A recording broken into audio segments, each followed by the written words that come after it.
Hello दोस्तों, कैसे हैं आप लोग। उम्मीद करता हूं खुश होंगे, स्वस्थ होंगे और इस कोरोना काल में परिवार के साथ एकजुट होंगे। मैं मनोहर कुमार झा ग्रामीण जन कल्याण संस्थान की ओर से आप सभी का अभिनंदन करता हूं। आज हम अपने ग्रामीण जन कल्याण के विषय में बात ना करके देश के विषय में बात करेंगे, जो कि अभी बहुत ही अधिक महत्वपूर्ण है।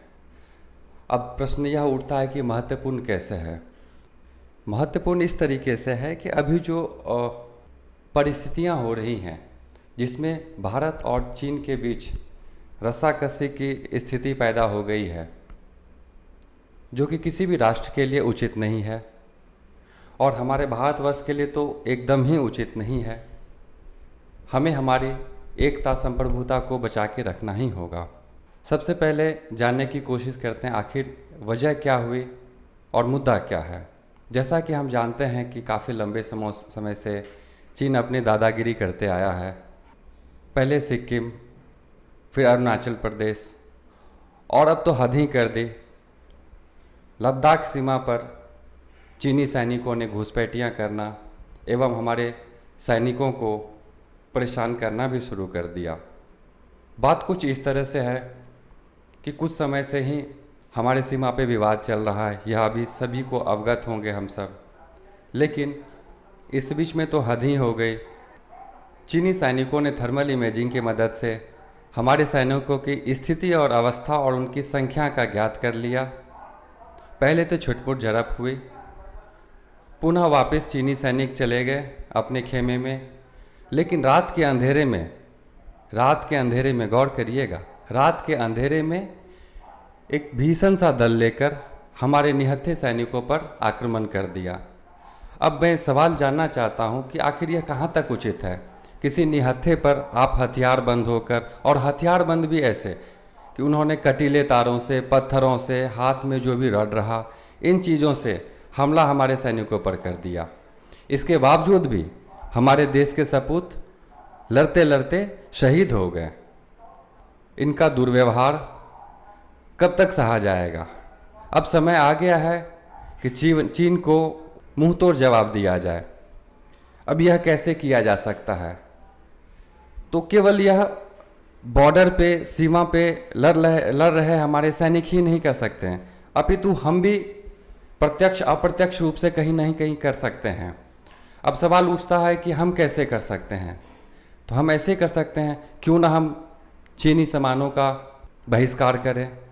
जब हमारी भारत की अपनी खुद की क्षमता है हर एक चीज़ की बनाने की, खुद की खपत करने की और विदेशों में निर्यात करने की, तो हम आखिर बाहर से क्यों किसी भी सामान का आयात करें।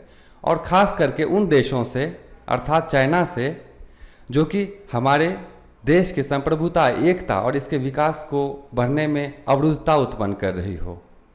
और हमारी ग्रामीण जन कल्याण संस्था भी इसी प्रारूप में काम कर रही है। हमने अभी तक तकरीबन 50 से अधिक स्वयंसेवक ग्रुप बनाया है, जिसके तहत हमने स्वयं रोजगार की चुनौतियों को स्वीकार किया और न जाने सैकड़ों महिलाओं, पुरुषों को रोजगार प्रदान किया। तो मेरा यह कहना है कि जब हम खुद ही स्वावलंबी हैं, और हमारे आदरणीय प्रधानमंत्री श्री नरेंद्र मोदी जी ने भी कहा है आत्मनिर्भर बने, उनका आत्मनिर्भर बनने के पीछे केवल यह संकेत नहीं है कि हम रोजगार पैदा करें, इसके पीछे संकेत यह भी है कि हम उन देशों को भी सबक सिखाएं जिन्हें लगता है कि हम हैं तो ही भारतवर्ष है, अगर हम नहीं तो भारतवर्ष नहीं। यह पूर्णतया अनुचित है। तो मैं आप सभी मित्रों से यह निवेदन करना चाहता हूं कि क्यों न हम एकजुट होकर चीनी सामान का बहिष्कार करें और जितने भी उत्पादन हैं हम हमारे भारतवर्ष में ही करें और इसकी खपत भी यहाँ करें और बाहर भी निर्यात करें, जिसके तहत हम स्वावलंबी होंगे, आत्मनिर्भर होंगे।